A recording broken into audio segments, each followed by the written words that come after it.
ഞാൻ ഭയങ്കര ഫോർച്ചുനേറ്റ് ആണ് മാരി സാറിനെ പോലെയുള്ള ഒരു വിഷനറി, ഒരു ബ്രില്യൻ ഡയറക്ടർ. അദ്ദേഹം വീണ്ടും എന്നെ വിളിച്ചു. രണ്ടാമത് ആദ്യം ചെയ്തതിനേക്കാൾ കൂടുതൽ ഡെപ്തും ഡിഫറെന്റും ആയിട്ടുള്ള ഒരു കഥാപാത്രം എന്നെ ഏൽപ്പിച്ചു എന്ന് പറഞ്ഞത് ഞാൻ ഭയങ്കര ഹാപ്പി ആയിരുന്നു. സത്യം പറഞ്ഞാൽ എന്റെ ലൈഫിൽ ആദ്യമായിട്ടാണ് ഞാനൊരു നറേഷൻ പോലും ഇല്ലാതെ ഞാൻ ഒരു സിനിമ കമ്മിറ്റ് ചെയ്തത്. എനിക്ക് ബൈസിന്റെ കഥ എന്താണെന്നോ എന്റെ കഥാപാത്രം എന്താണെന്നോ ഒരു ഐഡിയ ഇല്ലായിരുന്നു. ഷൂട്ടിന് 2 ദിവസം മുന്നെയാണ് കഥ എന്താണ് എന്ന് ഞാൻ അറിയണത്. അപ്പൊ നമ്മൾ അവിടെ പോയി ഒരു വർക്ക്ഷോപ്പ് അറ്റൻഡ് ചെയ്ത് നമ്മൾ അവിടെ തന്നെ താമസിച്ച് അവിടെയുള്ള ആൾക്കാരുടെ കൂടെ പഴകി.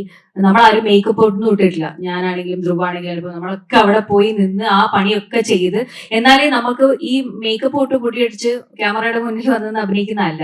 നമുക്ക് അവിടുത്തെ ബോഡി ലാംഗ്വേജ് വരണമെങ്കിൽ, അവിടുത്തെ എക്സ്പ്രഷൻസ് വരണമെങ്കിൽ ഒക്കെ നമ്മൾ അത്ര എഫേർട്ട് ഇടണമല്ലോ. അപ്പം ഒരു ഭയങ്കര ഡിഫറെന്റ് ആയിട്ടുള്ള ഒരു ഫിലിം സ്കൂളാണ്, ഫിലിം മേക്കിംഗ് ആണ് മാരി സാറിന്റെ. അപ്പം I have been very fortunate that I got 2 chances with him. And ഇത്തവണ ബൈസൺ വന്നപ്പം രാജി എന്ന് പറയുന്ന കഥാപാത്രം എനിക്ക് തോന്നുന്നു എന്റെ ലൈഫിൽ, എന്റെ കരിയറിലെ one of the most important characters ആണ്. കാരണം ഞാൻ ഇതുവരെ ചെയ്യാത്ത ഒരുപാട് ലെയറിങ് ഈ ക്യാരക്ടറിനുണ്ട്. കിട്ടിയതിൽ ഒരുപാട് സന്തോഷമുണ്ട്. എന്നെ കൊണ്ട് പറ്റുന്നതിന്റെ പരമാവധി ഞാൻ ചെയ്തിട്ടുണ്ട്. എനിക്ക് വേണ്ടി ഡബ് ചെയ്ത രവീനയാണ്.